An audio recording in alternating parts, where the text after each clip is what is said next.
my name is Tasha and welcome to Heart of Tarts. It is December and 'tis the season for apple cider everywhere. I'm teaming up with the divine hostess today and she is making an apple cider vinaigrette. It is so different, right? It's savory and I love savory foods. I love the salt and the savory. So check out her channel if you are very interested in the apple cider vinaigrette. It sounds amazing. Today on the show I will be making a tart topper and apple cider wreath. Get it? Apple cider vinaigrette, apple cider wreath. Here we go. You want to start by preheating your oven to 200 degrees Fahrenheit. Then you want to wash and dry about 12 red apples. You want the red because you want that bright color and the flavor is awesome. I'm going to eat mine, so I'm going to core them. I'm not a perfect corer, as you can see here. I always miss the bottom. I have to go back and course correct, but it is okay. We can keep on moving.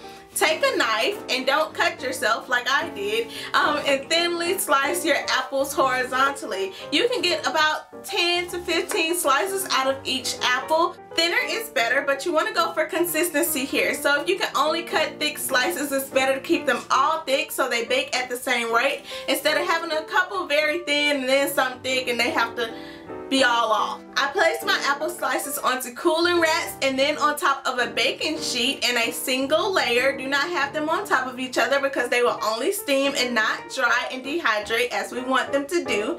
Sprinkle them with cinnamon and then pop them in the oven for 3 to 4 hours. Yes, it's a long bake time because we're not baking them, we're dehydrating them. If you have a dehydrator, you can use your dehydrator, but I do not, as a lot of people don't, so I'm using the oven.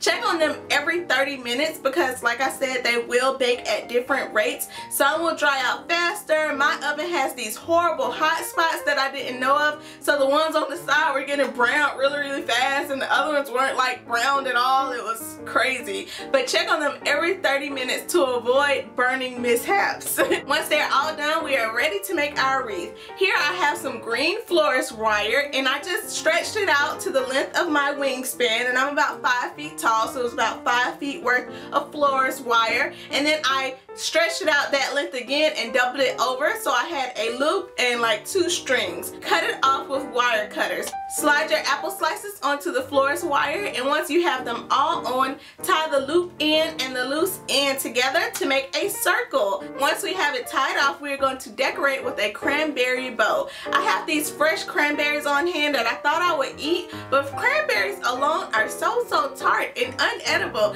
so I'm going to use them in a decorative manner. String them onto a couple of pieces of Florist wire and loop them around. Then attach those loops to the wreath itself. I only did 2 loops. I didn't do the little strings hanging down because honestly I didn't know how I secured at the end to keep all the cranberries from just sliding on off, so I just skipped it all together and we are all done. Isn't it so pretty? I really loved it. I'm not going to hang it outside, but if I did, I would have to secure the structure outward with some type of clips or something because it's a little too heavy to hold the circle formation on its own. And remember, if you haven't gotten enough apple cider this season, which I know you haven't, who can? Check out the divine hostess for her apple cider vinaigrette. I cannot wait to try a savory apple cider dish. Yum! That is it for today. Thank you so much for watching. If you loved it, click thumbs up, and if you want to see more, subscribe.